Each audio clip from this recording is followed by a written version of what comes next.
Russell viper কঠিন একটা নাম, বর্তমান সময়ের মধ্যে বড় আলোচিত একটা নাম রাসেল ভাইপার। আমরা ঘরে বাইরে, আমরা ফেসবুকে, আমরা ভিডিওর মাধ্যমে, ইউটিউবের মাধ্যমে আমরা দেখতে পাই রাসেল ভাইপারের খবর।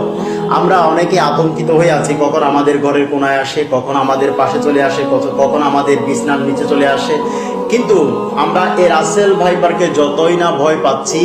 তার চেয়ে ভয় পাওয়া বেশি দরকার ছিল যে আমরা মাটির উপরে রাসেল ভাইপারের চাইতে মাটির নিচে যে রাসেল ভাইপারের চাইতে আরো কঠিন এবং মারাত্মক যে সকল সাপ, যে সকল সর্প আছে তাদেরকে ভয় করা উচিত ছিল। আমরা যখন এন্তেকাল করবো, আমরা যখন মারা যাওয়ার পরে যখন আমাদেরকে দাফন কাফন করা হবে, এই মাটির নিচে কতই না বড় বড় সাপ, কতই না বড় বড় বিচ্ছু আমাদেরকে আমাদের মুনকার নকির যখন সওয়াল জবাব করবে, সওয়াল জবাবের উত্তর যদি আমরা দিতে না পারি, দুনিয়ার মধ্যে যদি ভালো কাজ আমরা করতে না পারি, তাহলে আমরা ওই কবরের মধ্যে আমাদেরকে